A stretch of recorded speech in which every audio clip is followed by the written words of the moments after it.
matchup. You will struggle in the early stages. You go for that early Bramble Vest, start to build up in towards that Iceborne Gauntlet, and once you have that item and a half, you are in such a good position against this Renekton. Through as VKS now starting to get their vision in and make sure they can spot out exactly what Team Secret Wells are up to. Vertical jungle style, he goes in blind and he has to flash away immediately, naturally, but Taki's still here. With a remount, there's a lot more danger as Dyer comes in. He gets a bit of burst damage off, looking for the electrocute. Trimby looking for the re-engage as well. Morteus is just spreading the love for the flash, the reignite, the setup. Morteus in trouble, flash away. VKS running for their lives as First Blood's given over with a heal and the invade turning south. VKS are throwing away the game before it's even begun. And this is...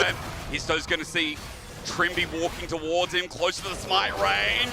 Doesn't get knocked up, level 2 acquire, but Miru's on the way in. A Vault Breaker to be blocked away, and he's going to get Trimby. In the end, Trimby finds this easily. The auto from Miru, there's something back, and a blue buff for Rise. So it's not all bad news. Yeah, massive pick up there for Miru in this mid lane. The fact that he's able to actually get a kill back, as you say, because has to match Dyer. Focus down, a great flash from Taki, and they set it up for Trimby, taken very low on the bottom side. Yeah, there's a lot of danger coming from this rel. As you said, so far it's been really good. Dyer, meanwhile, though, a little bit low. Room Prison under turret. Miru, that blue buff is getting put to work. Miru making it happen in the mid lane. This was the big pickup that we saw for the This Dragon again would be a lot more respite in the early game as Histo is going to peek his way in. Hero sees Rakan. Trimby just sits in the bush. Can't do too much. Wave it a bit of a standstill for now as even Boal comes to help out. Histo's still thinking about it, but it does feel like this Dragon's a foregone conclusion. There's nothing to gain apart from your Raptors, and he's there to support. Yeah, it does mean, it's only to support TP, but it does mean now you've got 2 people on this bottom side. So do VKS try and contest now on towards the Void Grub's take? Nice stop onto Boal, by the way. Taki on our right side.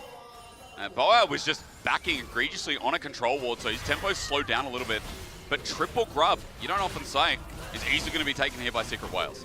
Yeah, I think VKS wanted to contest, but as you say, the interrupt, now Trimby should be able to just dash away, but the interrupt onto Boal means he can't TP up into the play, so immediately... To the 1v2. Let's see where we go from there. Dragons in 2 minutes 30, by the way, so any bot lane play's not going to open anything, but a Realm Warp will. Dyer goes into Fog of War for a little bit, but an easy flag and drag. Wait for the Room Prison, he won't go anywhere. Cataclysm down, and a third kill, no, this time given over to the Jarvan. Desamus is on the board. Nice job by Desamus, managing to get in behind there and make sure there was no way that he could escape. And now, Morteus on this top side as well. You see Taki is trying to match on the top end, but the flash. Oh, in a 1v2, hang on, Hero jumping in, Trimby doesn't get the stun. The flash away now, burned as Trimby's just out of the play. Morteus has to burn his own. Taki came in with a Shattering Strike and narrowly misses, but that's double summoner, make it triple. VKS aren't out of the woods yet. Keep your eye on the Void Missile. Can Eddie land this? Eddie, no, not finding a target, but Hero's now here. The Empowered W easily done. Morteus next up, second skin. A double kill over to the Croc, and crikey, damn! VKS are now in more trouble because Boal is committed to this play. He gets popped back, sent out, the all-out use over the wall, and a turret shot added in! Boal, that was beautiful! The setup with the flag and drag as the play continues, and Eddie now in new bits of trouble. He's got no mana to press the E button, and he'll die too. VKS are bringing the fire with the return. On the wrong side of town, and also Boal, like, the early armor that he has makes him just unkillable in this situation. Gets the flick back or flash forward into the rip through under the tower, the turret shot as well. And at this stage, it's all hands on deck for VKS to take out Team Secret Wales. I feel like teams that want to play slow, but you know, they just play the other side of the map, really fail against Team Secret Wales. But for VKS, who've had such a... Still pushing in this bottom side, going to TP now. But I don't know if they're going to get in here fast enough before this objective is gone. Taki has a flash, but he won't be able to engage at half HP. Now he might have to suicide.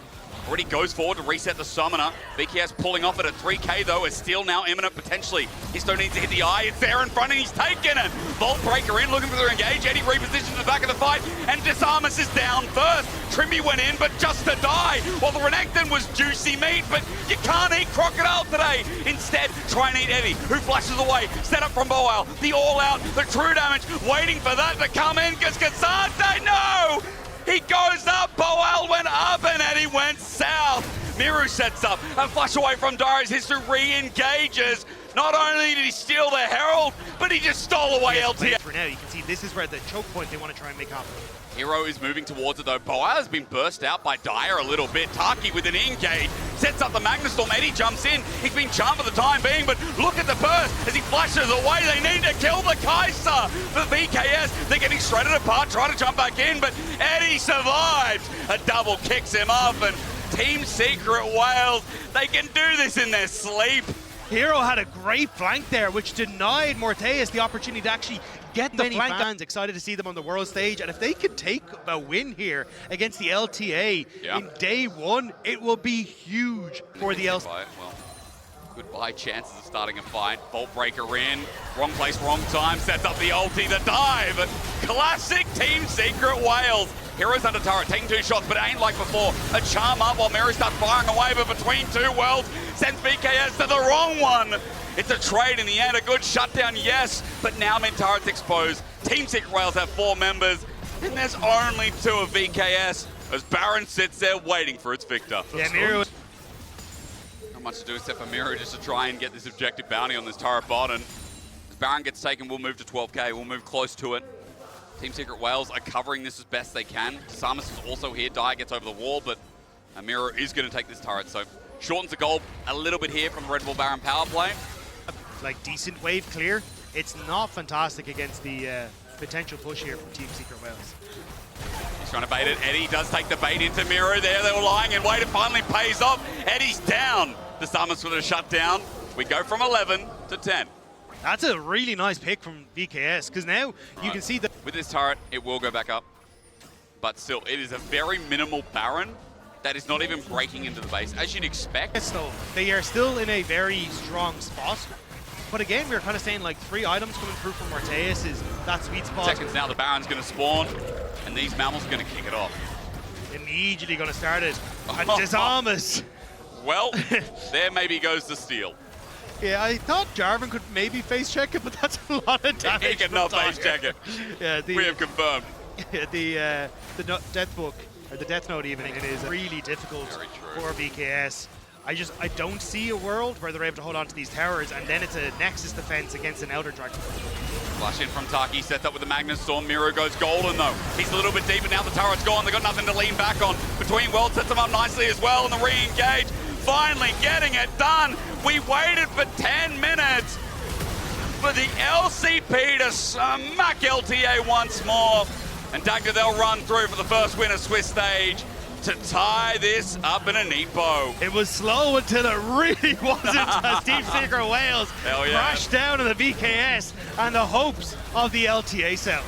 LCP on the board first in a big way. Second seed, do it. Azark from getting involved is really where it's at, especially with Mickey taking the Nautilus. This is, we want to try and fight on this bottom side. We want strong engage. We want that point and click CC. That's normally a lot cleaner than that. Well, Mickey did a really good job there. Flashed onto Kaiwing to actually disrupt being changed into a minion. So Kaiwing ended up tanking the tower in Nico form. So he is to back out. The increased tower shot damage then goes on to the Zings out. He is to back out for top lane. Oscar, what?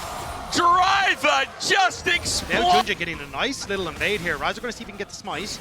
Razor is a level up. Room Prison starts us off. Smite comes down. Junja's behind seismic shot though. Connects. The Tangle Barbs won't matter because Junja is in so much more trouble. Razor, the damage is beautiful as he flashes away the kill, and the deed is done. Honkyu now in trouble himself. He gets phase rush. He runs out. Wants to re-engage with Driver now jumping in, but he doesn't have an ulti. A seismic shove yet again. Poby 2 for 2 in the play, and Fnatic now on the board as well. Fnatic doing a nice job of turning that around. The invade with Driver could have worked out, but Poby with a nice flick back ends up setting up that play. Now Oscar in and trying to prevent Sion from getting to the wall. He's got an all out. He's got true damage. Driver has to flash away, and Oscar gets a bit of... top CFO from taking over this game is going to be a handful, but I think that's why we're seeing that focus from Fnatic shift from what has traditionally been a bot lane focused team to the mid wave, and now Honkyu actually...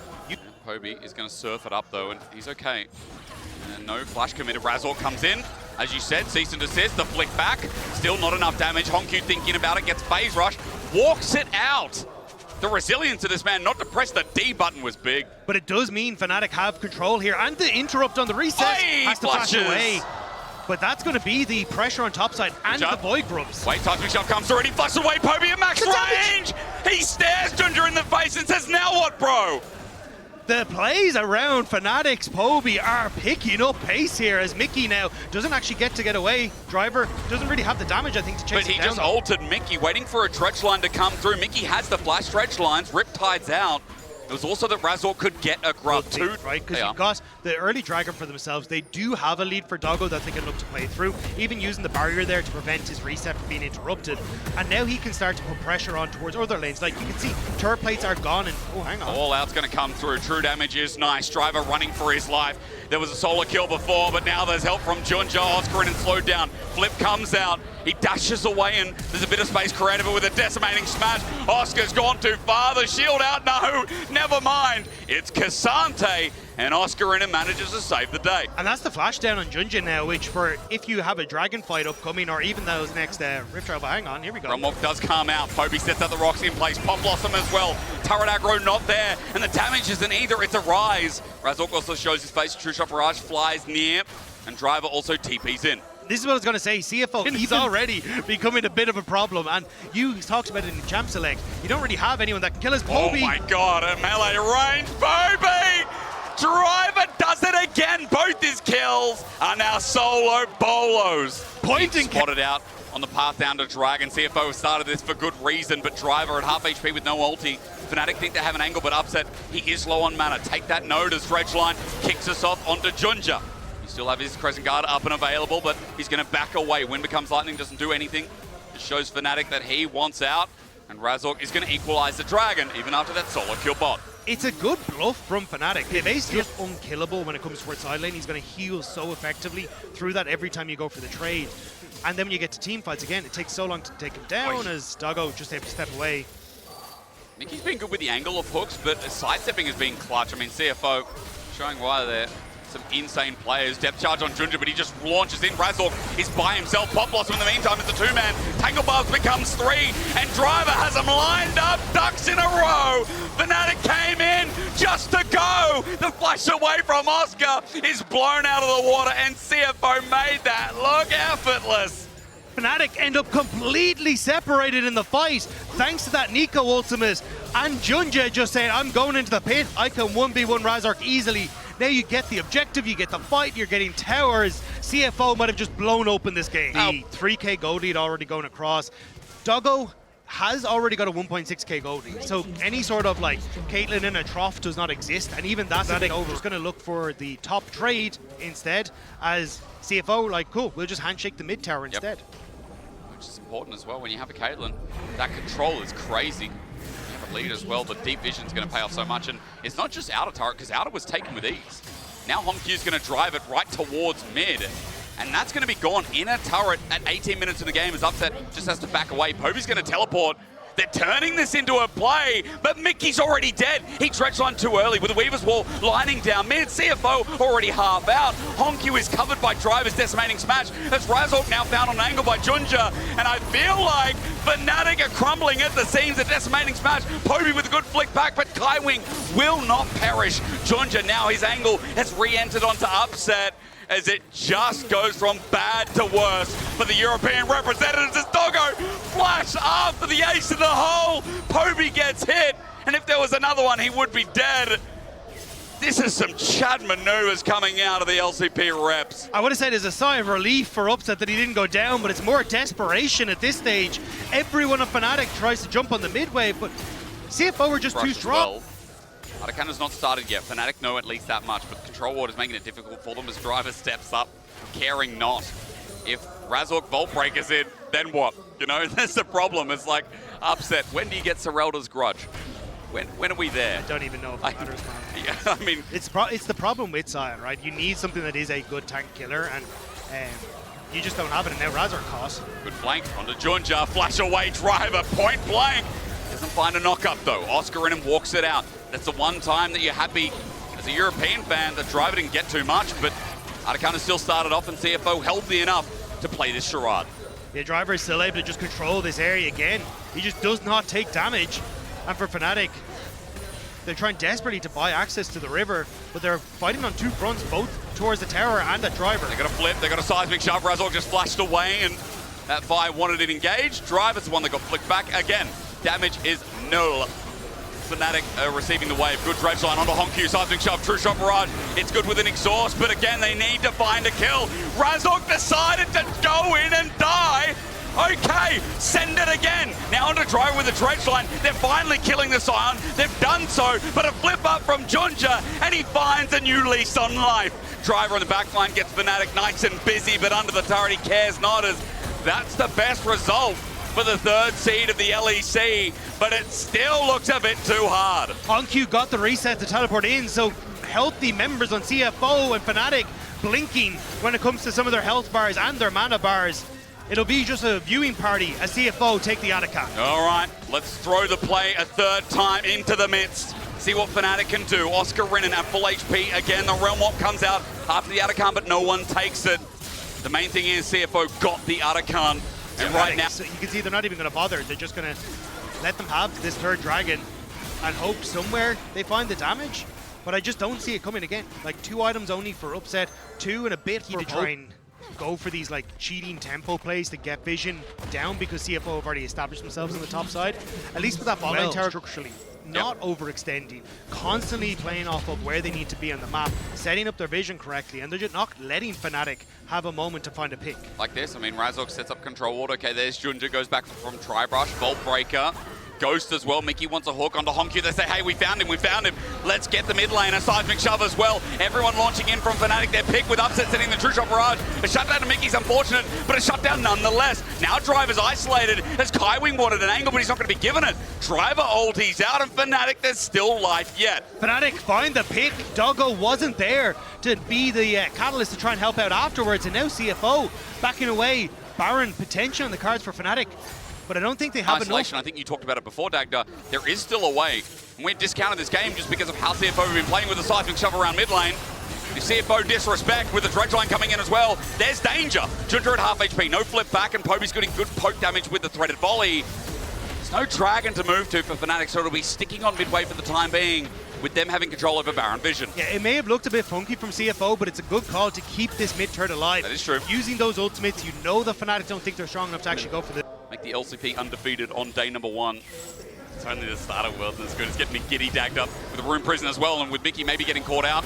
Speak of the devil, he can't get the Mega Blast Cone, and Gen.G punishes for that. Razork bops him away. Good defense from Poby, but Driver's here. Ultimate melee range, and Doggo snaps him down with a headshot. True Shot barrage after the fact. It's nice, but it's not going to cut it as Razork is in the dirt for 40 seconds, and Poby's poke, try as he might, he won't be able to mitigate CFO starting the Baron. Gen.G just sat on that blast cone and refused to let Mickey use it, so he ends up having to leap out, and Razork dies for his sins, and now CFO start up the Baron. This is a miracle if Fnatic hope that they can steal this. Poby's going to come in, decimating smash blocked, but midway, Oscar Rinnan gets bopped up anyway. The seismic shove onto Driver.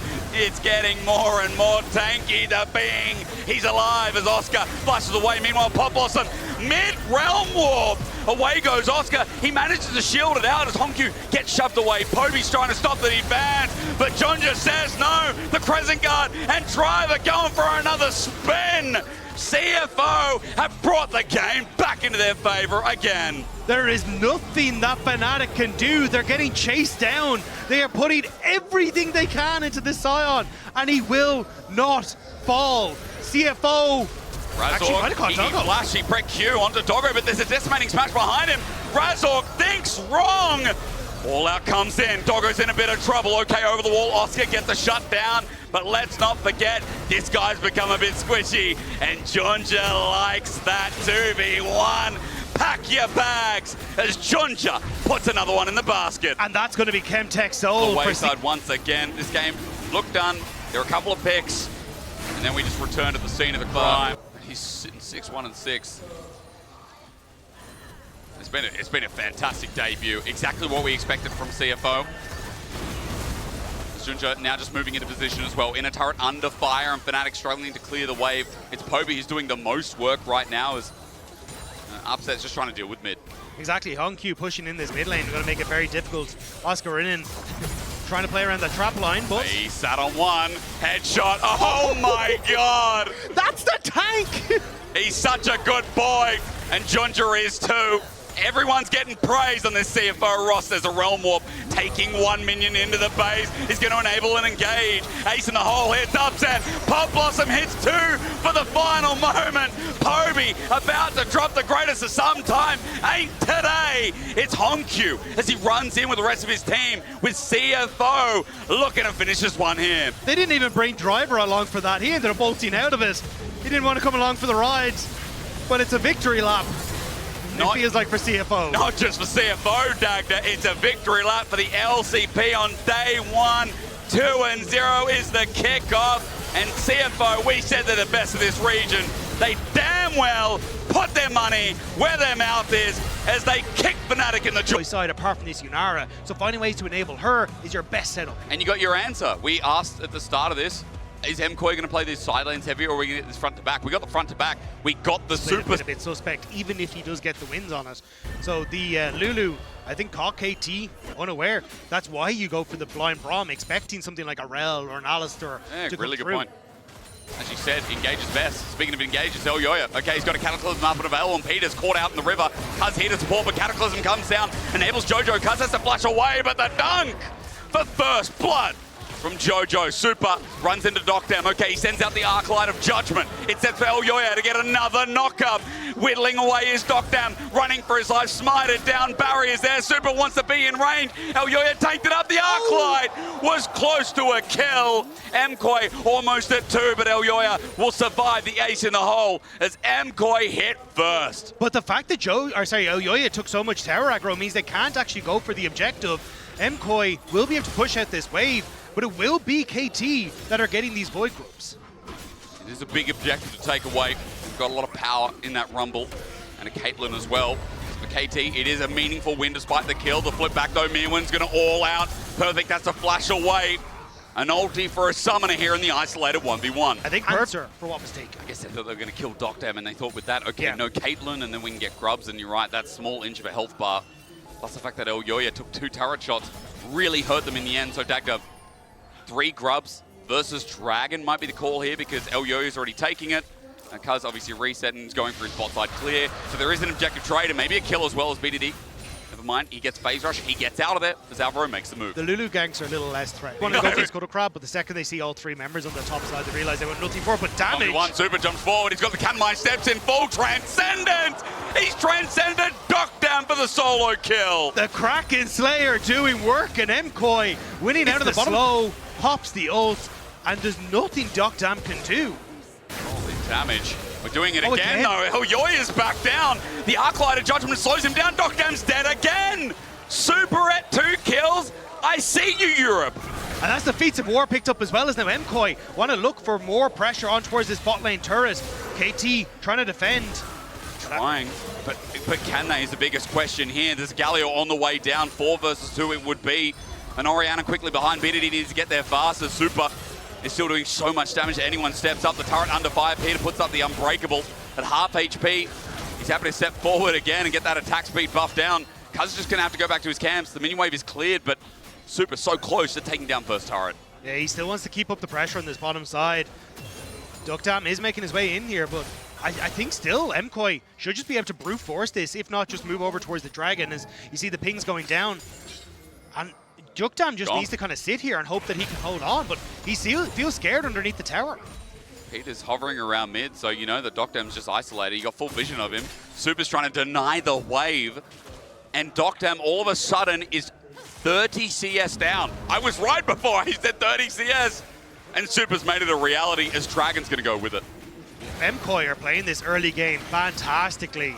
We'll have to see if they're going to be able to keep up this pace as Alvaro just starting to pop his head into mid lane to make sure Jojo can farm it up. Rift Herald is taken, or he's been taken by KT, I should say, as Mirren TP back in, so MKOI may look for a contest here. Super's on the way up as well with Transcendence available. Shield is ran only onto Peter for now. The level 7 Grom in jeopardy. A double knock up here with Wild Growth. MKOI looking to advance, but they've used quite a lot. Flag and drag onto Kaz, who's isolated for the time being. Mirwin joins in as well. Redemption's going to come on down and give KT a bit of a lifeline.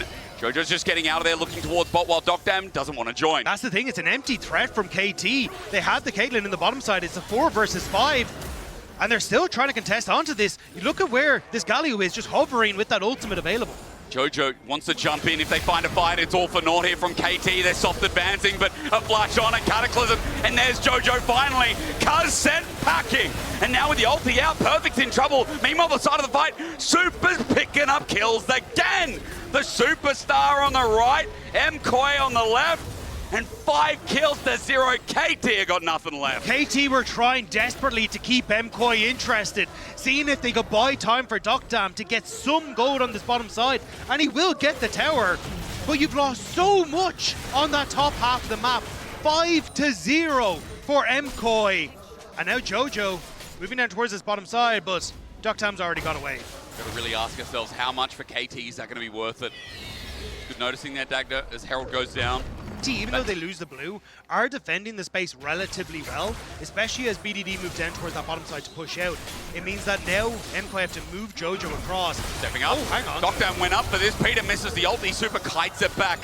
He transcended time and space for a little bit, and did he even, Dagda, is the biggest question. No, that was just his Q. He just walked up with Q. He's that strong right now with Renan.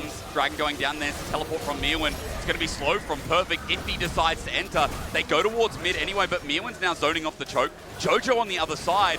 Third Dragon. It's not a soft contest. It's a full commitment with PP. Duckdam is sitting around mid, but MKoi are looking to collapse with the Winds of War. Perfect zoned out. Peter as well, but there's no true damage yet as MKoi try to find a way in. There's Rift Herald on the bottom side, creating pressure. Is Jojo going to move across that? And MKoi are constantly threatening this Atacon as well. KT trying to brute force mid to pull MKoi in towards the mid lane. Super's got Renans. He can clear this wave in an instant, so there's the play. Done and dusted. KT are going to ARAM a bit, while the Herald is NPCing a structure bot. MKoi are just playing the map better. Again, it's keeping pressure on towards the bot tier 2. Jojo putting pressure through this bot side jungle. Still, MKoi, I think just unsure of if they want to really commit towards this Atacon. It does reset, and they're moving Mirwin over. BDD on the reset, can't TP in to join on this bottom side as Jojo caught by the Witch's Bite. Hilda Duran though, MKoi can peel off and join the fray. Winds of War, they jump in, but Super's just over there. Onto Cuz, he gets poked out, little Mirwin. He's got a flank, but KT have seen him, I believe, on the edge of a ward. BDD teleports in, 5 members in front of Atacon, and Perfect has a spider sense. Yeah, this is a little dicey from MKoi. Mirwin going to move back towards mid lane and try and keep up the pressure on towards that mid lane turret. KT may just start up the Atacon to try and draw MKoi in here. Again, Mirwin looks for mid. He can get that push in, he's done so. He'll deny the minions and now move down. At 13k, it's slow. It ain't that fast. KT getting chunked and shredded with resistances. MKoi haven't been poked out yet. Yeah, you can see MKoi setting up for the flank. They want to make sure they can get on towards BDD and Duckdam. Mirwin, all it takes is a set up with the path maker. Meanwhile, Cuz has been left by his team. The jump in there, Jojo's going to follow as well. Shockwave is big though. 3-man with a hot pot inside. MKoi ran in, it was a bait, it was a ruse, and Cuz drew them in. Flash from Duckdam, ace in the hole. He sets it up now, and Super's in the ground. Cuz is a freaking genius. The trap was set, and MKoi walked into it perfectly as BDD with the shockwave, as Perfect with the Rumble ultimate decimate MKoi where they stand. I mean, I thought that guy was inting, but BDD, when you have him on his team, just play for his setup. Redemption's going to come down. Duckdam gets hit at 3k. A steal looks hard. Elyoya looking to go in at Atacon. 15. Almost 14 flashes. They're in. Cataclysm still! The king of the jungle from Madrid, baby! That's him! The Spanish secret agent! That he can get the Cataclysm, smites it away, finishes off the support. He does kill Peter off the back of that as well. As mid tower now very low. Super taking some hits though. You are right about the gold lead shrinking down. But remember Soul Point. Peter stepping up. Winter's Bite doesn't connect. BDD an insane shockwave. Ladies and gentlemen, maybe I should have given him more credit. I was just amazed that Cuz drew them all in. And BDD clapped his hands together. Did a bit of Thanosing as KT hover around mid lane. Remember, Super's still big. Cataclysm is a 3-man for Jojo as well. Peter caught in the middle. His Winter's Bite saves his life. A Shockwave only 1 man. As there's a hot pot in the middle once again. Super chunked out and Cuz has found his man. Super might survive for now, but then the wind becomes lightning once more. Mirwin's over the wall. He gets out, but KT have some life in them yet. The patience that MKoi have demonstrated all game long has dissipated, and KT are punishing them so incredibly well. It's not even going to get him there anywhere close. He knows he's going towards the bot side. He's going to clear his camp, and KT land on 2.5k gold. And look at that gold. But he knows it wouldn't really hit Alvaro's in front, but that opens up mid-turret. And even though he didn't get ahead early, it doesn't matter. That Caitlyn's still going to bloody scale. Yeah, Duckdown pretty happy now that the shoe's on the other foot, and Super having to go back to base. MKOI, they had this game under control, but KT are fighting back. And now with the Baron, they're going to get so much of this standing gold as well. And we talked already about the late game scaling that KT have. You can see the damage that this Caitlyn is already doing. MKOI need to find a way to stop us, but is it too late? At 2.6k, it stands for now, but an inner turret in this bot lane is going to be up next, and Duckdown is critting these turrets, man. He's headshotting them, and they're going down quick. Jojo going to try and push in mid, look to take the mid lane tower. KT trying to collapse on him before he can do so. One auto. That is a nice take. Still a collapse, though. Yeah, he's going to ulti out. I think that's a good call. Perfect was there around one side, the rest of KT another. Any gold to take. Well, that's going to be writing it on the whiteboard for the event. KT, I mean, it was such a clutch factor that came in. Elyoya thinking about his angle, though, after last time he thought he had a winning play. He thought he found a pick. He needs to get a powerful Cataclysm and lay it up perfectly. But who do you try and go for? BDD now has that Sonya's Hourglass completed, even though he doesn't have flash up. Duckdown still has his flash. Everyone, apart from Peter, has their flash. Put it way too damn hot. They're hoping for a pick. They see Jojo sit on Vision. If they try and move through this choke point in jungle, maybe he can flash over the wall with a taunt. Goes for it. Just looks a punch, like Peter equalizer down. Jojo wants a way out. He flashes over the wall. Ace in the hole. Perfect's going to match the flash. Shield to Duran. A taunt out as well. He gets phase rush, but he's getting burnt asunder. Lucky to be alive is the Galio. There was a bit used from KT, but Jojo now with nothing up. Yeah, MKOI, kind of a fake contest there, looking to see if they can just take these turrets on the sidelines and again be a nuisance, but Jojo having to burn so... Especially if he can finish this rabbit on death cap for BDD, he just becomes so massive. For MKOI, do you just... Oh, Super! That was a crit. Super needs to get out of there. Elyoya alongside with him. Mirwin too. They're running for their lives. Mirwin had to flash for that as well. Was on the flank. He tags him. Alvaro, he's the one almost. Wind becomes lightning. Cuz re-engages on the minion wave. They've got priority. And with that chunk, it feels like Baron might come with it. Jojo in behind them, though. MKOI going to look for the flank and see if they can all in on this, it looks like. It would be a miracle. Mirwin needs a flip. They need the right target. The engage from Cuz. The all-in. Elyoya finds backline. Under Duckdown. They're there, but where's the damage at? It's all up to Super, who's getting burnt asunder with 1 kill already going down. Elyoya sacrifices his life. Peter jumps in. Super re-engages with the wild growth, but it ain't enough. KT, we got excited for a reason. There ain't no false hope here. There was just no word into the base of MKOI. Just remember, BDD got glazed for a reason. And here at the start of Worlds, they'll break that little curse. Not a game won since their qualification to this event, but they'll start off the right way. They'll put LCK's name first. And we are looking exciting. And pressure on towards a back line if you can get that rail combo set up. But I will say 100 Thieves, very magic damage heavy when it comes towards their composition. Very true. It's Xin Zhao with the AD right. And walking through here, has on.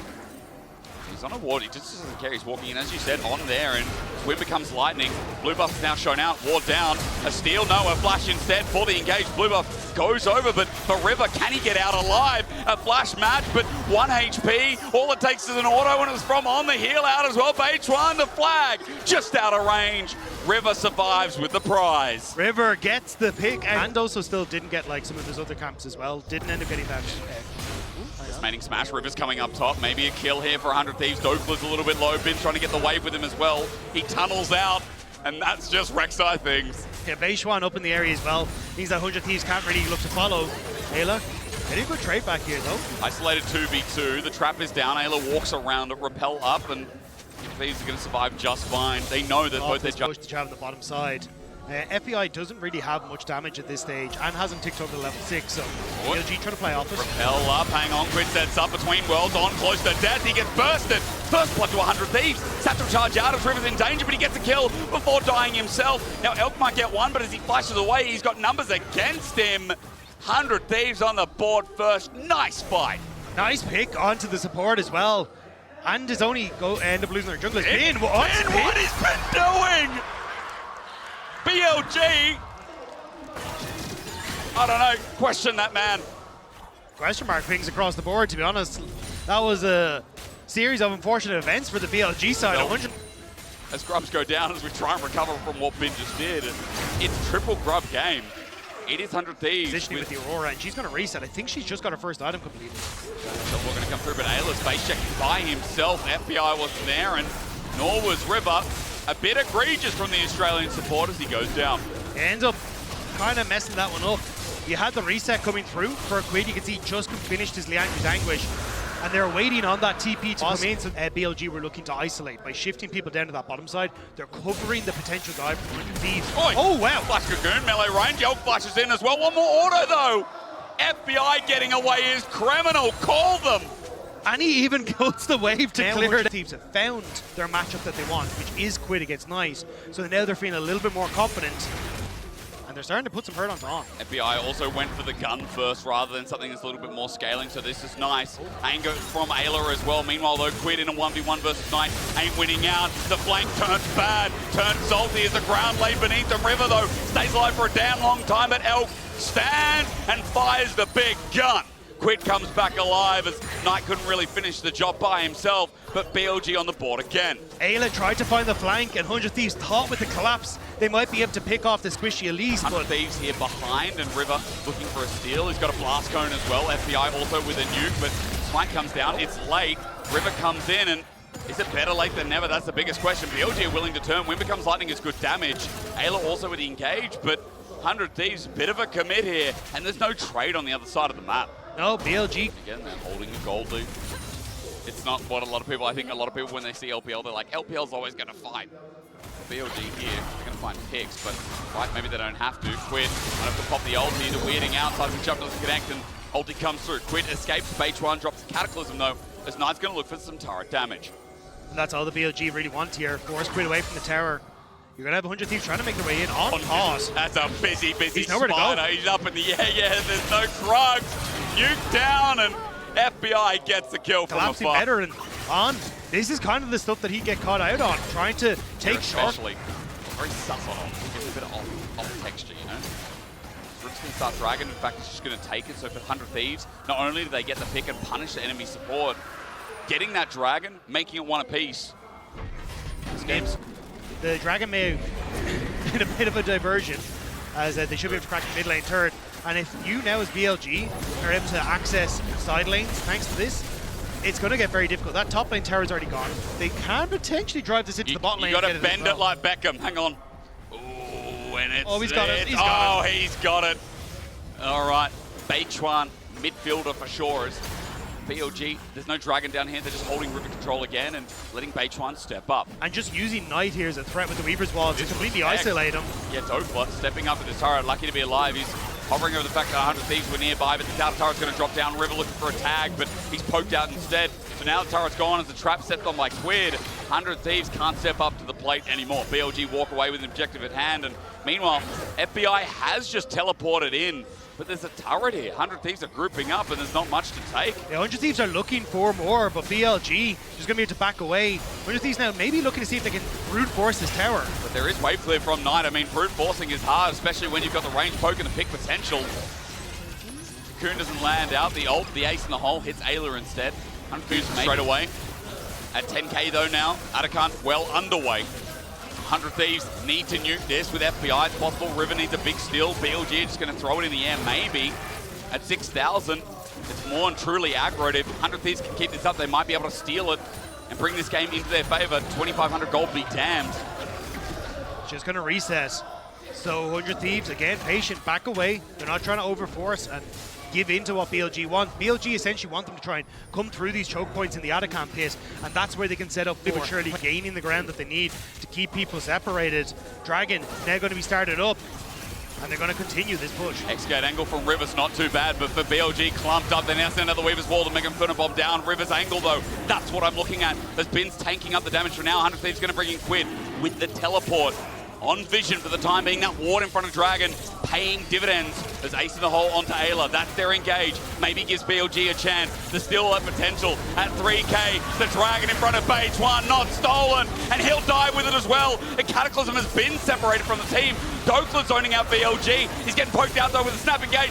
Finally connecting and a kill down. Been survived for a long time. There just ain't enough. He bought all the time in the world out with the tunnel for now, but there's Quid with the range. BLG running away. Elk can't do too much with the crescent guard in the way. And on is just a dead spider body. 100 Thieves for 3. BLG with 2. I see the play. I see the faith. I see an A!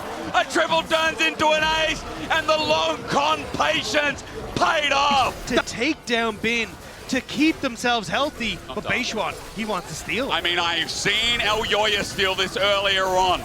Beichuan, do not let him near the pit. 100 Thieves, you got a good game state. You brought it back. Hexgate's going to be used. On's also on the way, but Artican within smiting range is down. A TP in front of Quid. They see it, they run, they're looking to escape. A tunnel user TP as well as Bin is there, but he's isolated by himself.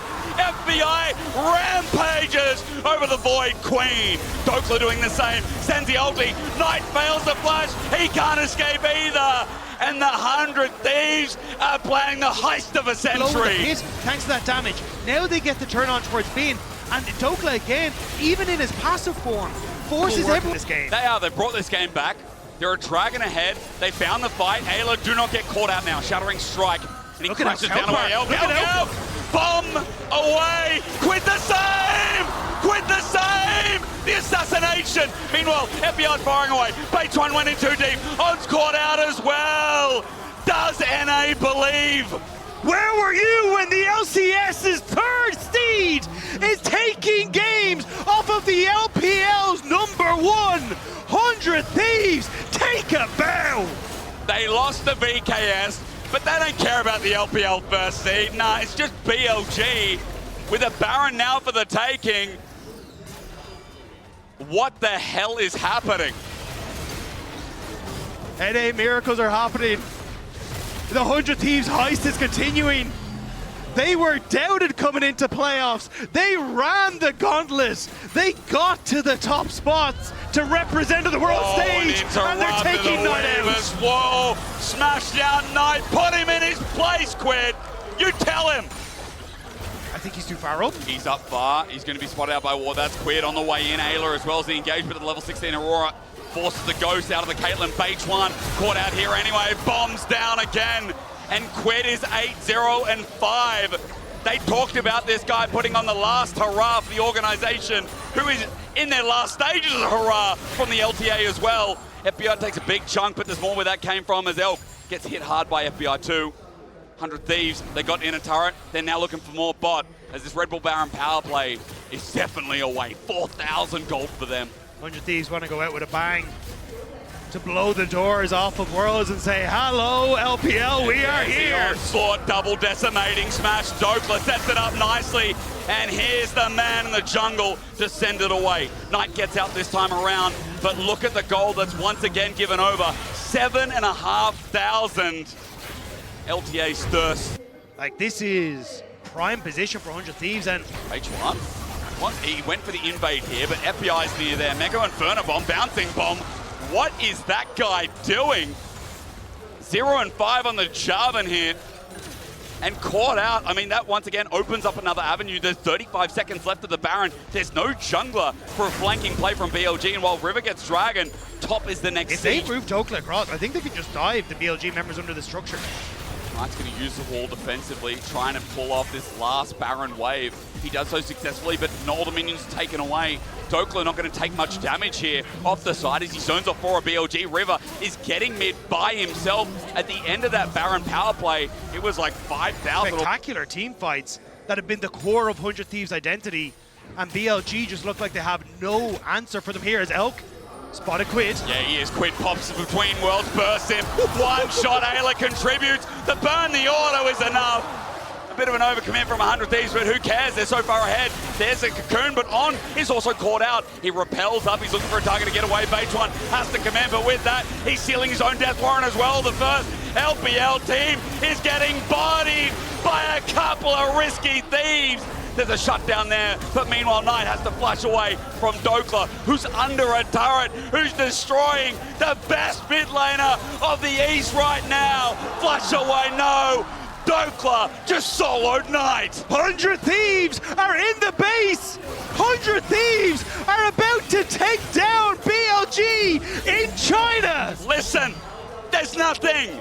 The LPL fans are here to cheer on the first season they thought was the sure win. But then 100 Thieves show up after getting defeated by VKS, after everyone saying they were a failure of a team. 100 Thieves just beat the crap out of the He has done so much for this FlyQuest team over the last couple of years that they have stuck together. And we just get, okay, so Faker did have some big seismic shoves. A pretty even lane state here against Gumayusi and Keria. Their wave is going to get the push after they take control over these last couple. His way over though, and Whippo's ready to follow. So is Owner. Okay, FlyQuest, they're going to have 3 men here first, but T1's bringing in the cavalry. It's going to be Doran here, your initial target. Quad, however, targeted by T1. Doran losing about half HP. Whippo still looking for more. He's got Doran in the death realm, but Keria's Bard has made his way in here with the Summoner Spellbook teleport. Keria showing up, looking to make the difference. Doran down to 200 HP with Whippo's flashback over the wall. Quad trying to escape, and he has to flash now too. It's the Keria Bard difference, looking to change the fight as Quad wants to get out here through the realm lord, but he does manage to escape. Doran still looking for a little bit more. He wants to go all out, and Inspired has to flash to survive. Somehow nobody's dead either way, but the Inspired's not able to steal away that one grub that was getting quite low, and T1 will just collect them. Yeah, that's a super, super close margin. Working with a team comp that has a Talia, that has a Bard, that has these champions that can really provide threat from a long way away.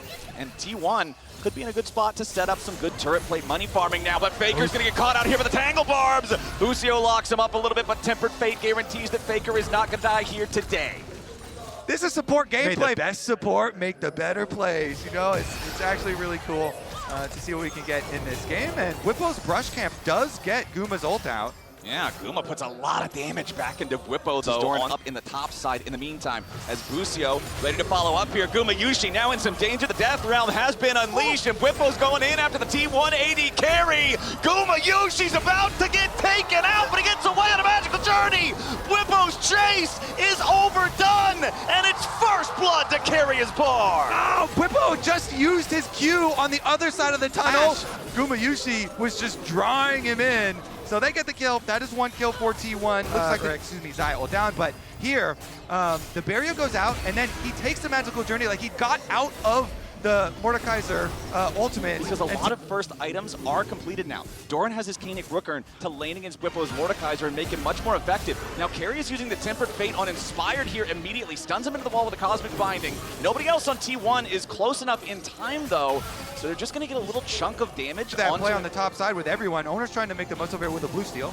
Yeah, he wants to get it, but Inspired has the better smite. Now Busio using the Pop Blossom, tries to find enough, but instead he only finds his way into the grave. Another kill of a T1 as Inspired has to try to escape with the Weaver's Wall from Faker. Wants to lock him up. Inspired wants to sidestep the seismic shove, but no way!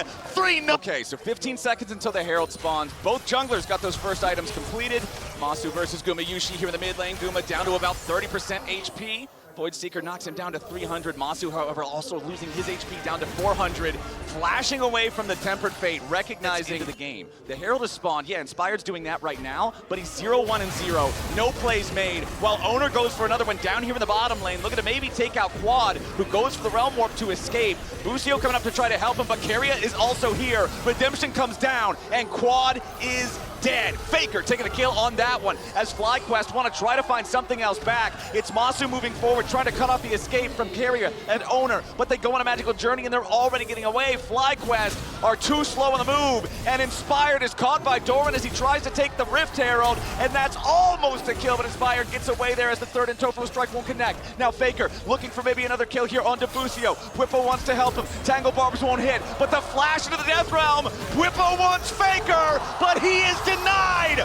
Faker making distance, but ultimately shut down. Now Owner's gonna try to get away. The Mordekaiser post-Death Realm is very powerful, but he already used his flash. He cannot catch up. Busio wants to go in for the Pop Blossom, and he finds it, but he's about to die. Keria and Gumayusi on the approach. Whippo rooted up under turret. T1 pick up both. It's a 6-1 game. T1 in the scrap! So Keria camps the Realm Warp, and he uses his Spellbook Exhaust first. He does not immediately Cosmic Binding. He uses the Exhaust, waits out the slow, delays so that the rest of T1 can come help with the dive. Meanwhile, though, Doran here, And Doran working hard to defend this tier 1 turret. Inspired and Quad wanting to force it down. To both of the solo laners, both of the split pushers, as you are saying. Meanwhile, Carrier's going to go up there and lend Doran some extra support. I don't even know if Doran needs it, Kobe. Quad's already down, and that's a kill for the Cassante. 7-1 for T1. These guys are showing FlyQuest a harsh lesson here in their first game at Worlds.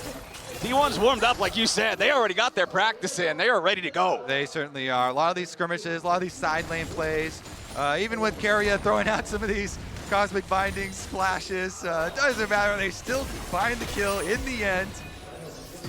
Oh, Carrie is just messing with him at this point. Busio jumping forward, looks for the pop blossom. Meanwhile, down here in the bottom lane, bit of a problem for Bwipo. At least they got the shutdown onto Carrier up in the top side at the same time. Bwipo wants to try to get one kill before he comes out of the death realm, but it's not gonna happen.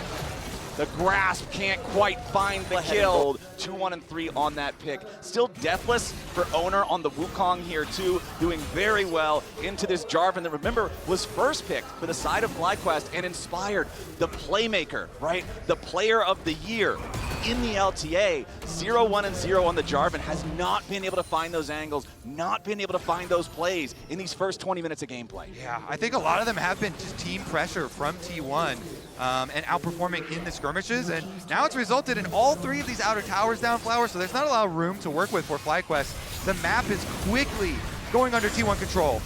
All right, T1 trying to force their way further into the enemy jungle, but the Realm Warp into the immediate pop blossom. It finds Owner, but nobody else. Now Gumayushi under a little bit of pressure here on the side. Inspired goes in with the Cataclysm, but Busio's first to die. Owner still trying to get away. Flashes into the brush to buy a little bit more time, but Acathian Rain gets him. T1 still got more men. Quad in the middle of everybody, and he's cut down by the blades of Gumayushi. Whippo's in the death realm for a little bit longer. He'll take out Carrier, but what about afterwards? There's no way to survive a triple kill for Guma, and T1 team fighting takes them down. Masu's still here, but the rest Not of so long. The rest of T1 are going for the Otacon, Masu going for the execute.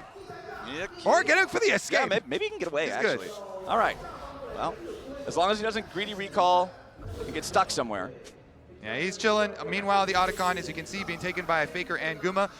It is a little dicey, but you can avoid those spells pretty easily. Just stick in towards the center. Oh, you can hear the reaction from the crowd. Oh, chase. The T1 pick up the extra kills. They increase their gold lead. Here we go, another play for FlyQuest. Yeah, Inspired stepping very far forward here and about to die. The cosmic binding as he gets back over the wall. Buys enough time for Faker to take him down. Yes, there's a pop blossom, but T1 has already won the fight. Busio goes over the wall, and Quad goes back to the spawn platform. Masu's next. T1 are just playing better. Back in the mid lane, Bwipo at least tries to find something here in Gumayushi. He's got him in the death realm. The feathers fly, but the Xayah dies. A shutdown to Bwipo, but Doran's not gonna let it go unavenged, as Bwipo is the last to fall, and T1 get an ace for 2. They chase them all down, and they actually just pick them up on all sides. Though, Bwipo got the shutdown onto Gumayushi. Well, that's something, but they're going to need a whole lot more. Carrier getting caught out here a little bit, but where's the damage from FlyQuest? Tempered Fate doesn't really get anything here. Third and Topo strike. Knockback into a knockback into a knockdown. Inspired's out of there. And T1 continue the push. Masu gets slowed down. Pop Blossom onto 2 to buy a little bit more time. But it's a double kill for Owner. Meanwhile, Doran trying to create a little bit of space. Does end up dying, trying to kill Masu off. Quad on the side. Tries to use Realm Warp for the escape and gets away. Gumayushi's going to die to Bwipo. But now he's in the back line. 1v3. He gets a double with a mace to the face for Carrier. The fight is bloody as we have... Running through and killing Guma again opens up the opportunity, even though they're going to lose this Dragon Flowers. It is only the second Dragon for T1, so that's a long timer towards the Dragon Soul. And with objective bounties up, it means that Quad is able to capitalize. They've got some big advantages. Faker as well has a lot, 9 stacks on his Dark Seal. Can he get a seismic shove? They're actually burning the Baron down. The Baron's going to go down. The Pop Blossom lands. They found some damage onto Faker, and Masu's already assassinated him, but the Baron is gone. Gumayushi goes through the wall. The rest of T1 trying to get away with their Baron, but the Realm Warp wants to bring him in. A seismic shove to stop it. Owner's going to be caught out now as he tries to re-engage on Masu. He's alone behind the FlyQuest lines, and more damage from Bwipo is going to at least get his Guardian Angel. Now T1, the remaining 3 players scattering back away as Owner tries to use the Blast Cone to escape, and he will do it. T1! So he accomplished that goal, Flowers. He took almost 0 damage. They barely got through the Kennick Rook and shield by the time that he walked away. Here we go, though. Quad gonna be your target. Faker rides the Weaver's wall, trying to put the pressure onto the enemy mid laner, while Owner distracts everybody else on FlyQuest here at the same time. Remember, no GA anymore, and Whippo's got him trapped in the death realm. Shut down for the Mordekaiser, and FlyQuest are looking for a little bit more. The chase is continuing, but they can't quite find any angle here. The Realm Warp is available, but there's not quite the range. Now carry the target here from Whippo. Tempered Fate hits nobody. Whippo in the middle of everything. He dies before he can find the shield as T1 trade one back.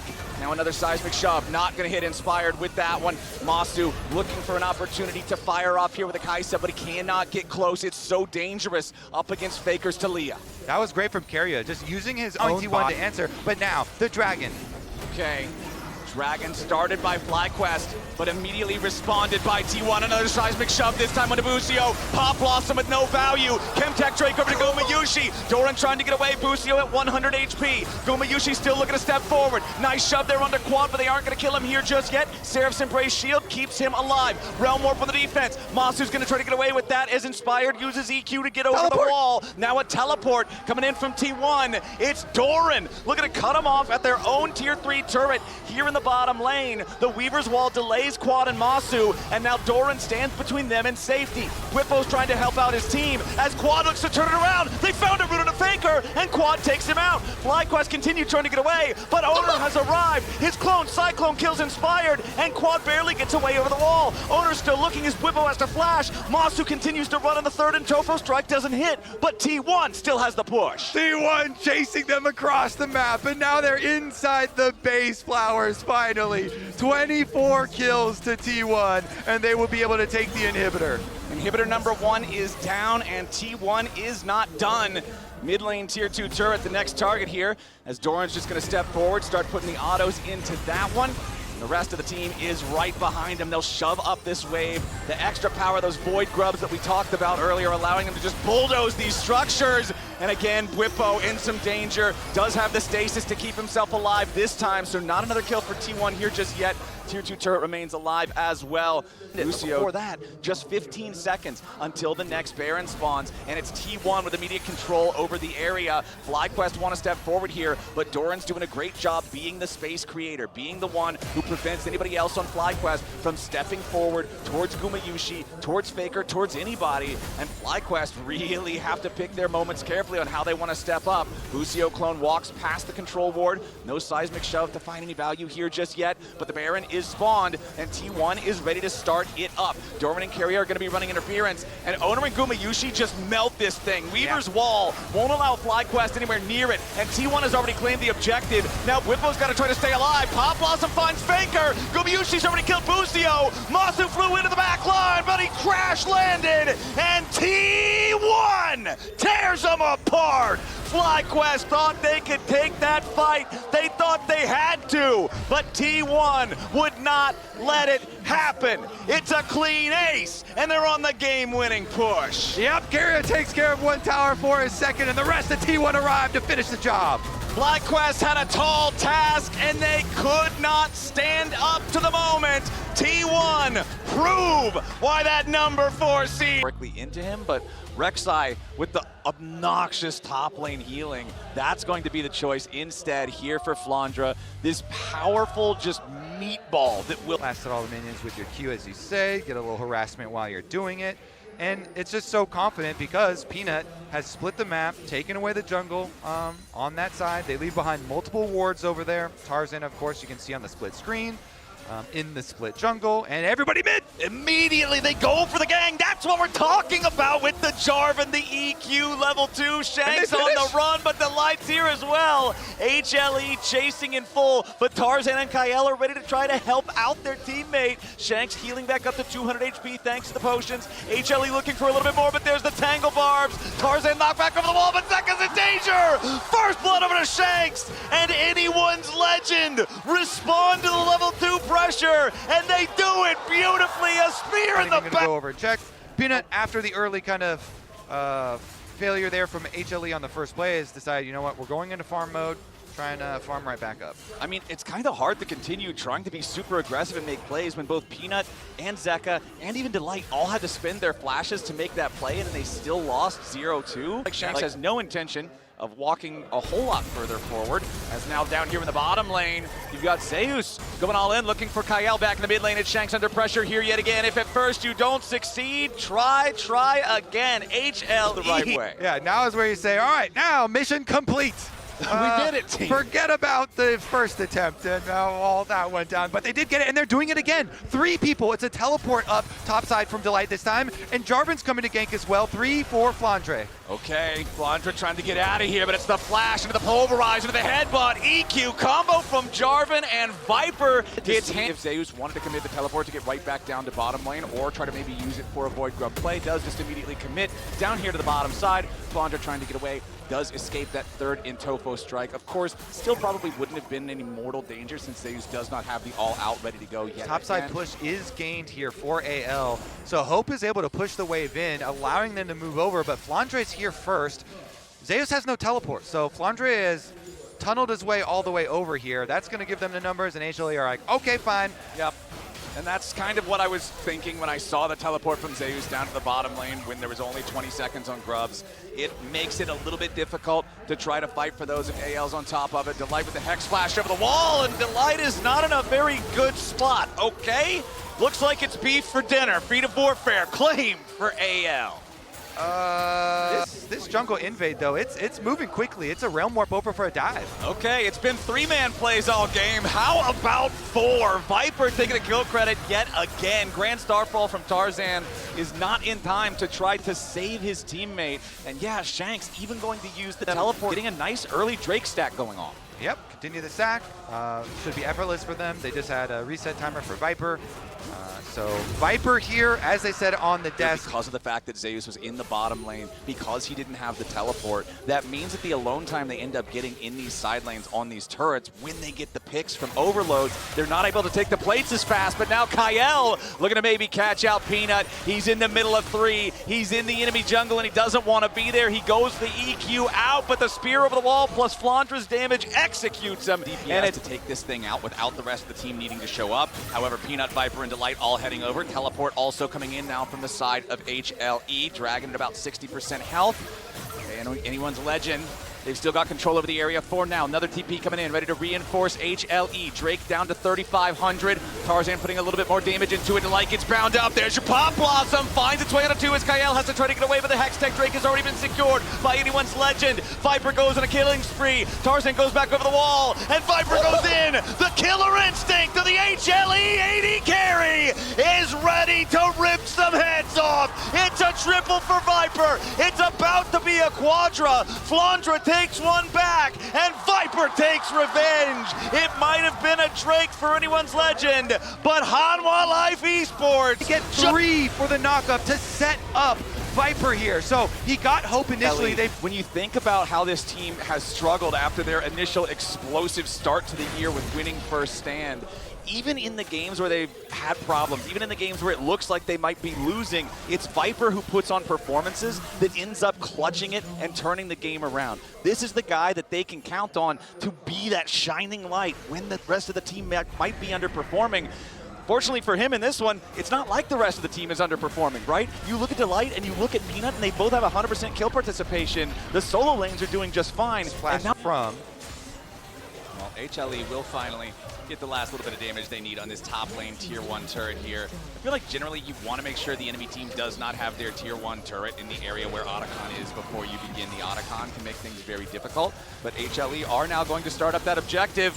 Wards being placed nearby from anyone's legend. They want to try to stop this. The Otacon's already down to about half HP, but so is Peanut. Teleports coming in now from both sides. Zeus looking to go in, create a little bit of space, put pressure onto the back line. He's found his way onto Hope. Pop Blossom coming in, but it's not going to get a whole lot done. Zeus still finding the damage, and Viper's going godlike here into the back line. Kyle is low, Flandre's down, as they will at least get a kill back on the anyone's legend side. It's Viper down alongside his mid laner as Tarzan fights back, misses the spear. It's flashed away by Zeus. Shanks comes around from the side. Anyone's legend with the huge team fight win and a 5-for-2. They actually take down Viper here. It is Tarzan. HLE already has it started up, but they do not A Peanut versus Tarzan smite fight.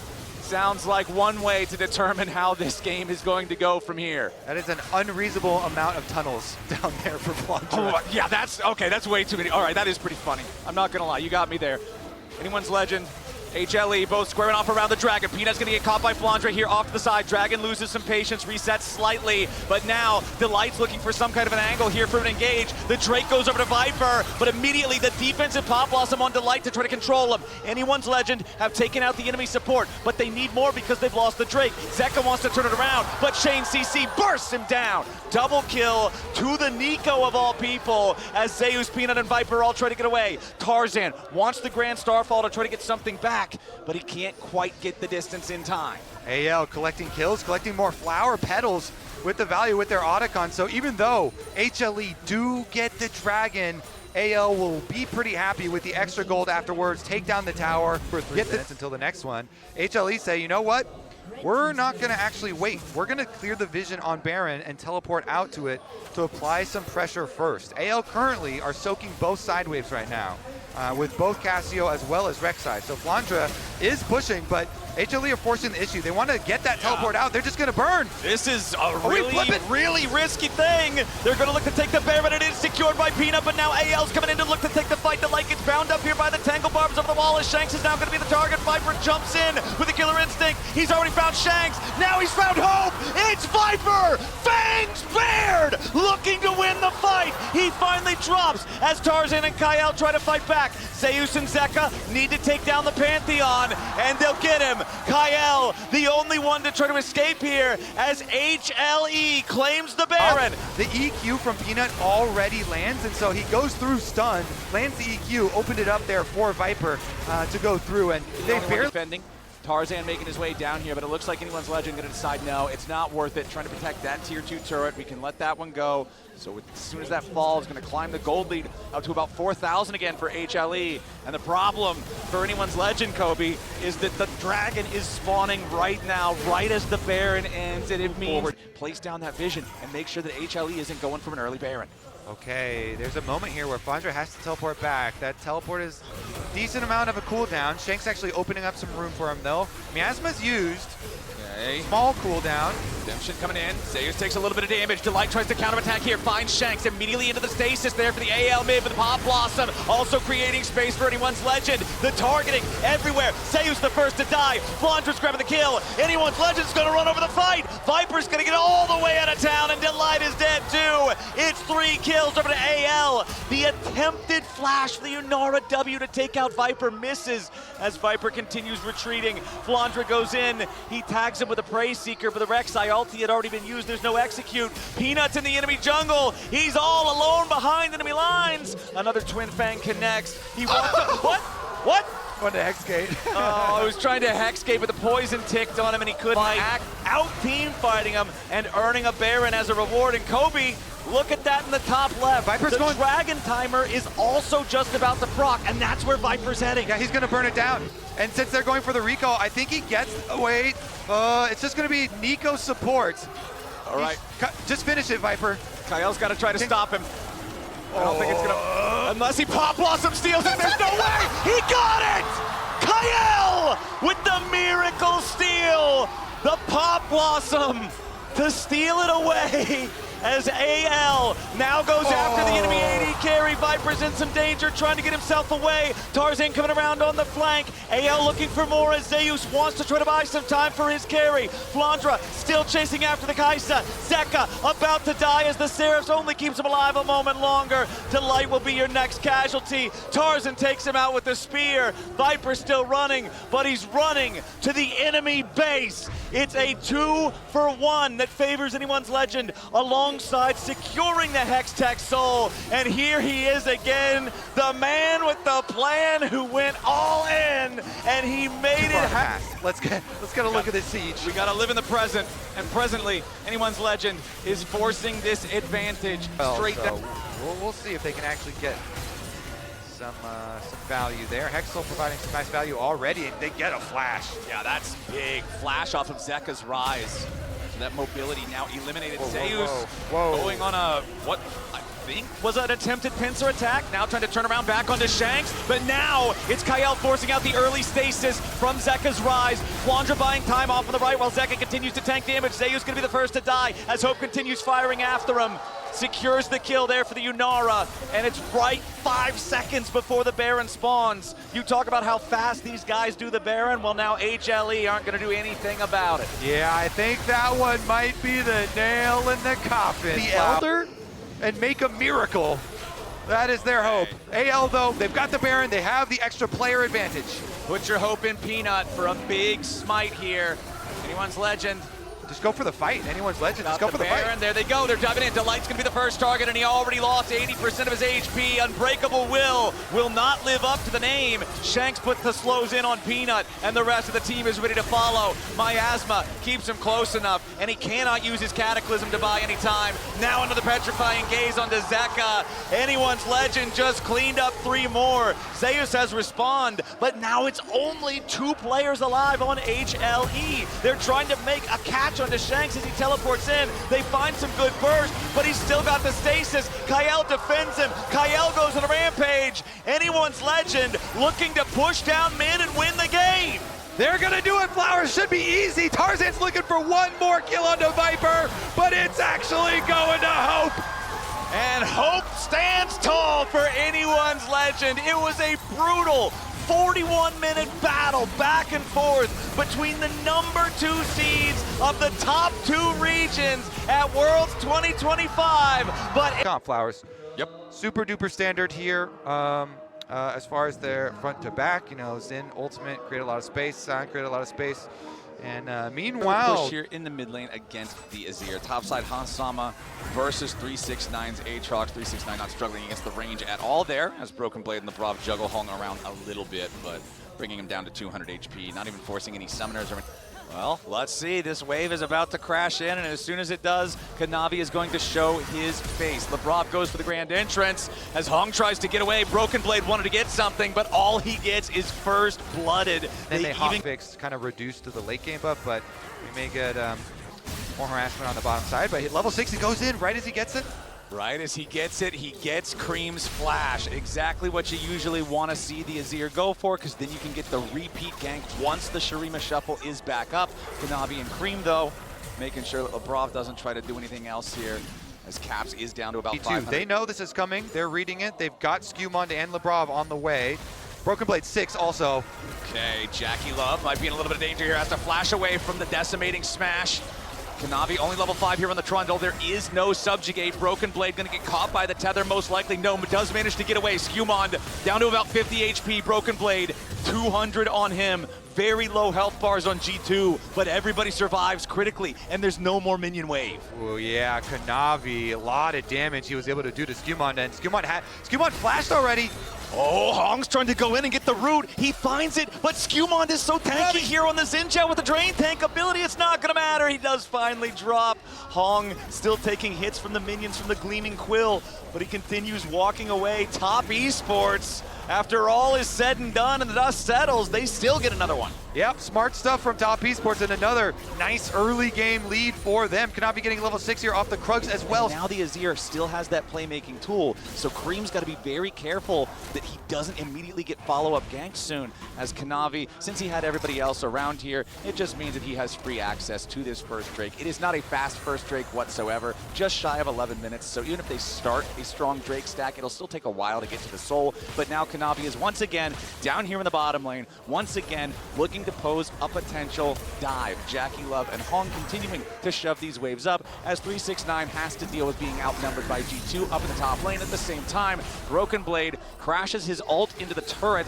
and now the wave continues to move forward. Kanavi's going to go ahead and start it off here with a subjugate, and that is it. Feats of Warfare claimed. Easy peasy for Top Esports. Broken Blade's dead body can't do anything but farm up some minions. He's going to die for sure.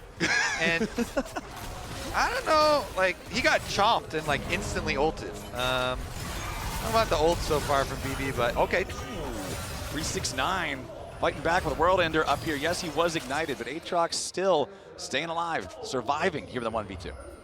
369 himself ulting here, but a little bit more potential. Skewmond in. Yeah, Skummon's going to find Cream walking through the top Esports jungle. Skumon was set up there near the enemy red buff, but he takes a lot of damage from the shockwave with Hong right beside him. But this Aatrox can have some potential to chase down as well. And the Aatrox is actually getting focus at the moment. Yep, he trapped BB with the Infernal Chains, kept him there long enough for Kanavi to show up. Yes, Sion is a tanky champion, and yes, Trundle just loves fighting tanky champions. 4 kills to nothing, top Esports, 1,500 gold lead. Topside counter play, what did G2 have cooking here? Okay, Skumon and Lebrov coming in.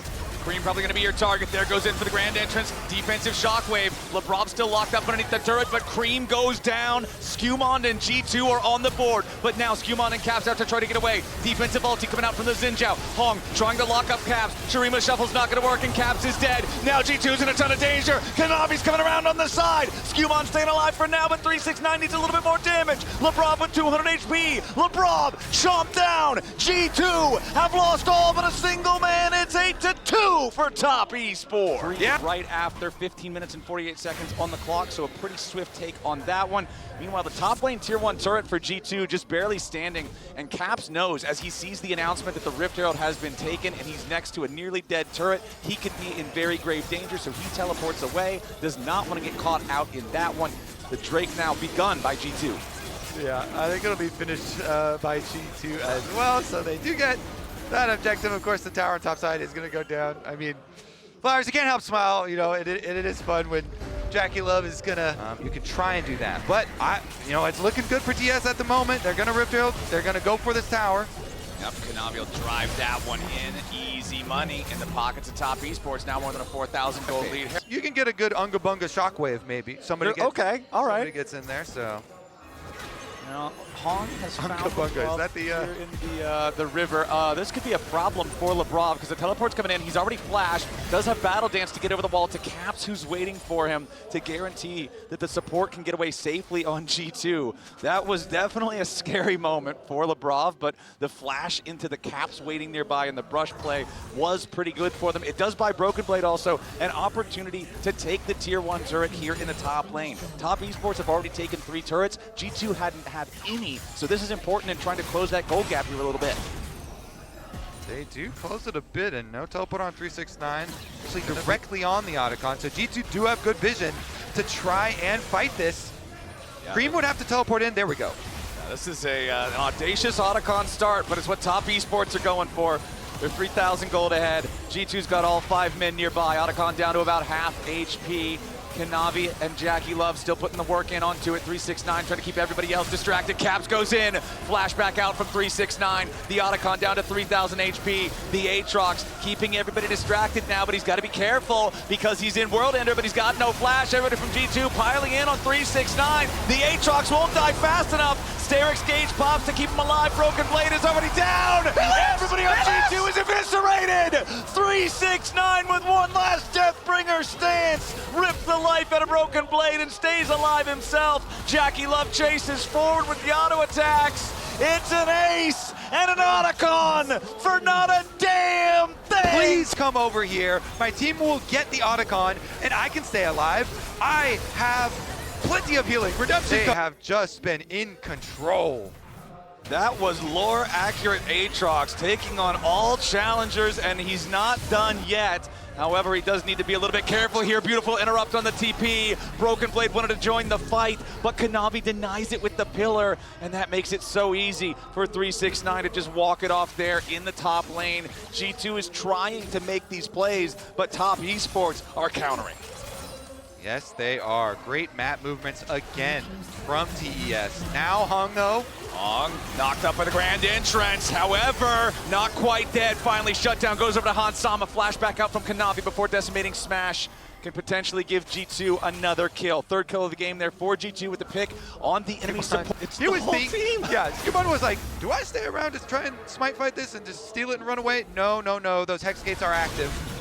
That was a crazy conveyor belt play of top Esports players all just showing up into the enemy jungle to help steal away the red buff. As now they're going to take down the tier 2 here in the mid lane right after 7 path towards the Baron.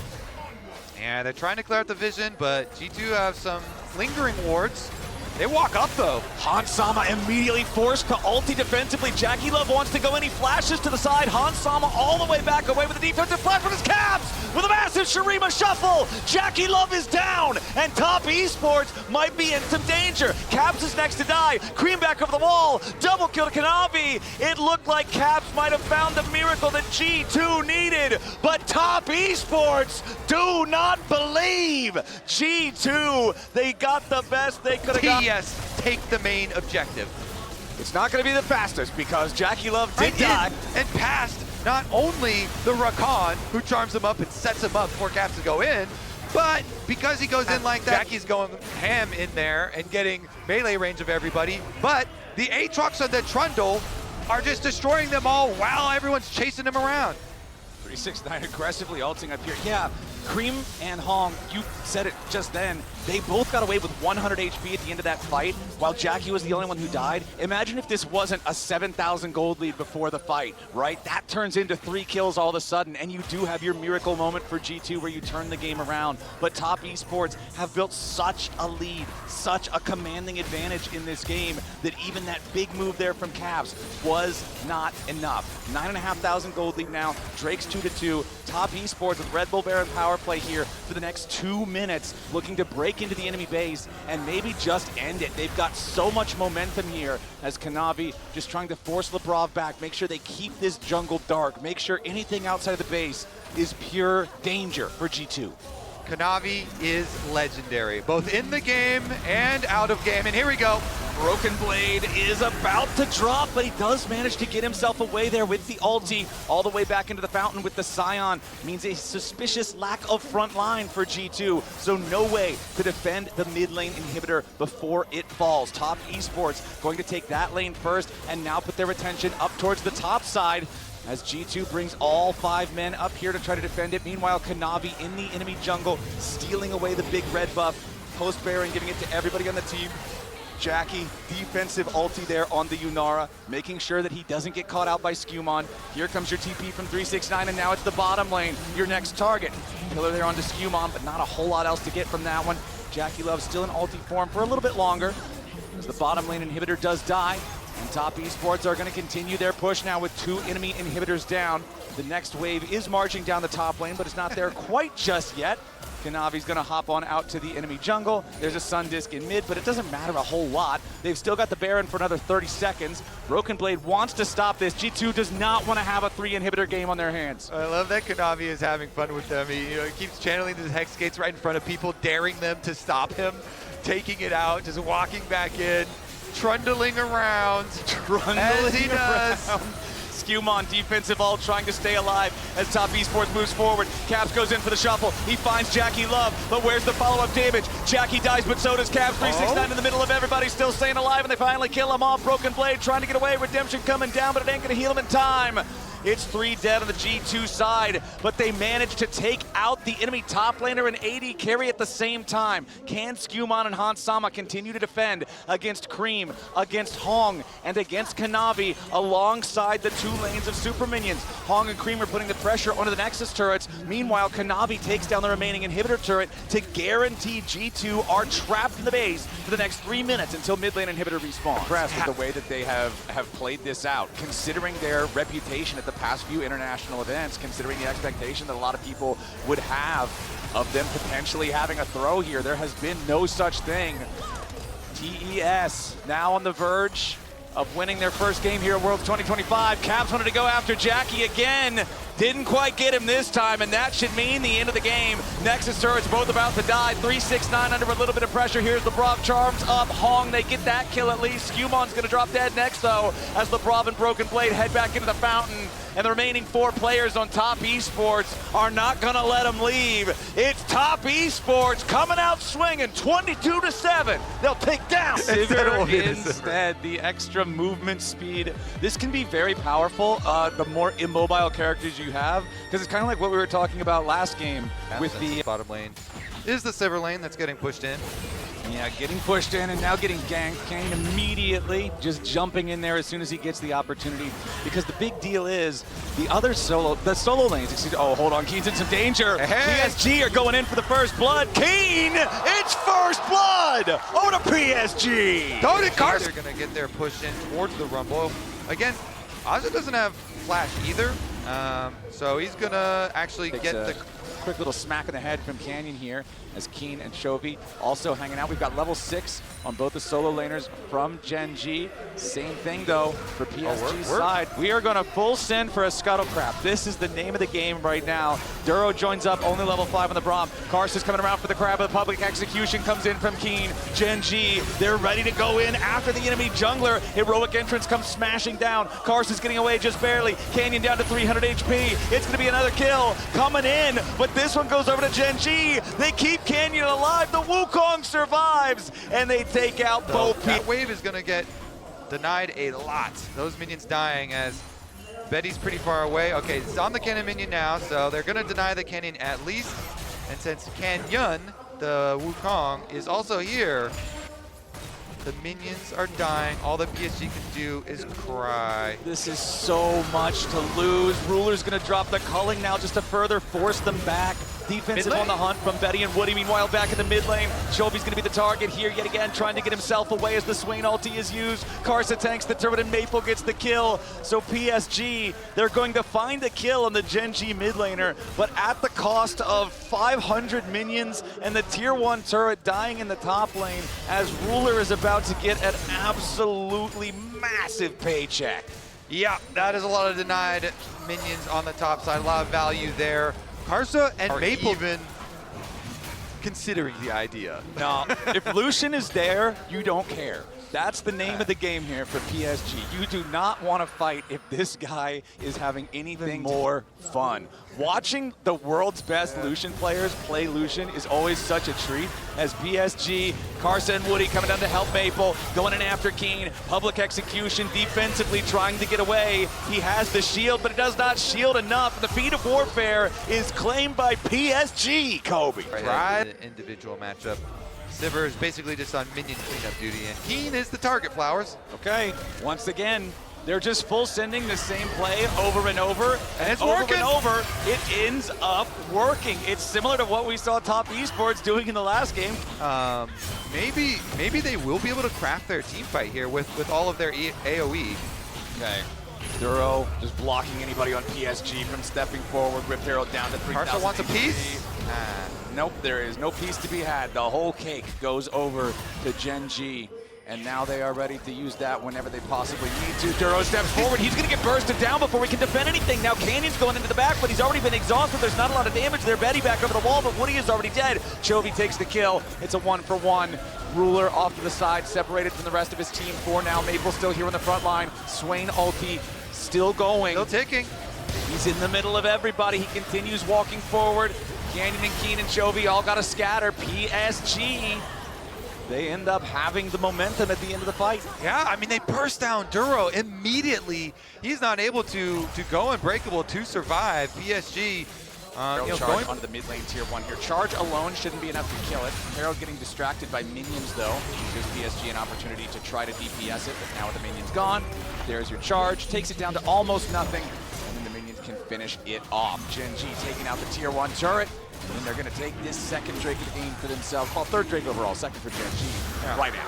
So Chovy's trying to go answer the wave right now, but big. Gen.G, 3 men here in this bottom side river, right near the mid lane rush, as Keen forces Aja to overheat, makes him step back, and it means that he and Chovy can now take down this tier 1 turret with Aja having to fall back all the way to the side brush near the tier 2. Does not want to risk getting caught out here. Yeah, Gen.G. All right, TP's coming back in from Keen. He just needs to go back, heal up, purchase real quick. Gen.G, they've got the objective down to about 2/3, and PSG is on the approach. Charging up the Galio taunt. Maple now in the middle of everybody, but he's going to get focused here. Has to back off a little bit. Otacon down to half, but that's nowhere near close enough to try to burst it down. PSG now. Wait, no, that gap is down. Yep.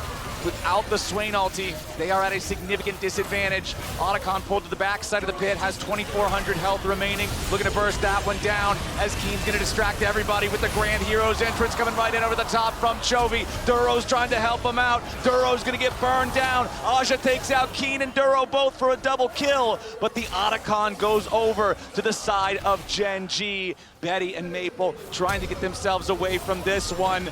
Ruler grabbing the kill on Aja. Canyon jumps in, goes after Betty here. Chovy's in a killing spree. Betty tries to get away, but it's an ace for Gen.G. Gen.G, they set up the Otacon. PSG, let's go. Okay, we were up here on. Glad we got the replay, man. Duro again, face check. Duro with the face check, but he's already got the backup coming in. The Galio has arrived. Chovy's gonna pick up a rampage here with the first kill as Ruler puts the bullets into Maple, and the Swain is not tanky enough to get away from that one. Fortunately for PSG, Baron has not spawned yet on the map, and that means that Gen.G can't get another objective unless they want to force something onto one of the turrets. Duro again, just gonna walk up straight towards the brush, stacks up those concussive blows there on Woody, and Betty's got to be careful because Ruler's auto attacks are ready to go. He dashes forward, a little bit more damage there, as now it's Canyon ready to finish it off with a killing spree. They're going to take out both of the enemy bot lane duo, but it does cost Canyon's life as Aja can get one in return. Well, that's going to continue the onslaught then. Even with him going down, there's only 2 members of PSG currently alive. Maple respawns as they just take down Aja as well. Maple respawns, but equivalent exchange. They tagged him in. A life for a life. Yeah. Goodbye to Aja. Welcome back to Maple, as now Duro and Ruler. Just gonna. Karsa jumps right in over the wall, finds Keen, and does not want anything to do with the rest of that fight as Canyon wraps around the back of the jungle here.